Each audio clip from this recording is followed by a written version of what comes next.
Well, man. Bellator has signed Lyoto Machida. Lyoto Machida, I had no clue that, I don't think anybody knew that he was on the last fight of his contract when he knocked out Vitor Belfort with that front kick. It's crazy, man. I thought that Lyoto Machida was going to be one of those guys to retire in the octagon. I really did. I thought he was going to be one of those guys that retires in the octagon, but he's managed to string a couple of wins together. He took that L against Derek Brunson, but he managed to put a couple of wins together for his, in the last fight, highlight reel finish.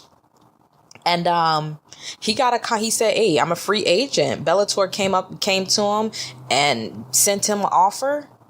UFC had the option to, so UFC in some of their contracts, they'll have matching rights. So, UFC had the option to match, Bellator's offer, and they didn't. They decided to pass up on it. Lyoto Machida is now part of the Bellator roster, and they're saying that he might make his debut this fall. Now, there's tons of people for him to fight over there. It's actually a better fit for him over there. There's tons of people for him to fight. He's already beaten Gegard Mousasi, who holds the belt. But who knows? Gegard is about to fight Rory McDonald. So Coker came out and said, look, Lyoto might be fighting Rory. He might be fighting Gegard. He might be fighting Fedor. He might be fighting Bader, King Mo, Phil Davis. There are fights over there for him. He's going to fight at middleweight and light heavyweight. So, and that's what he wanted to do. He wanted to fight at both weight classes, and Coker is obviously cool with that. But this is a great signing for Bellator. Bellator has recently been signing these old UFC guys, and they've been working. It's been working for them. Like before, they signed Benson Henderson. They signed Benson Henderson, and I think that was kind of like their big signing. Oh, we got Benson Henderson, former champion, yada, yada. And he just didn't work out. He did not work out at all. He didn't work out at all. We got to see that great fight with him and the champion, the ex-champion, him and gosh, I'm not remembering any of these Bellator names, but he that was a really exciting fight with him and that ex-champion, the champion before Premise. But he's just been losing. Benson Henderson's just been losing.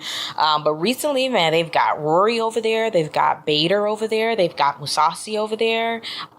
They had Phil Davis for a while. I know he wasn't a big deal. He wasn't a big pickup. But, they've just got they've got some good bodies over there. They really do. They're getting together a pretty good roster. I'm excited to see Lyoto Machida over there and just see how he mixes it up over there. We know he's going to come in. He's always going to be with the karate style. But it's some great matchups over there for him. I'm excited to see him over at Bellator. He's 40 years old. He's kind of going into the second phase of his career right now. And it should be pretty good at Bellator. I'm actually proud of him for not retiring just because he didn't get a contract from the UFC. He had to deal with all that crap with the getting popped for that out of competition test.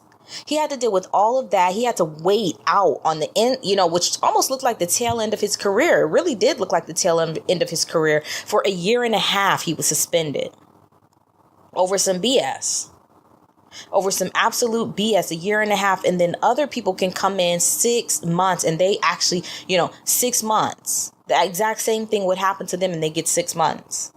So, I'm sure there's not a great taste in Lyoto's mouth right now regarding the UFC and USADA and everything with them. Just go over to Bellator. Just go over to Bellator. You'll be perfectly fine. I like this signing by Coker, man. They're putting together a nice roster. I'm excited to see the matchups. Like, comment, subscribe.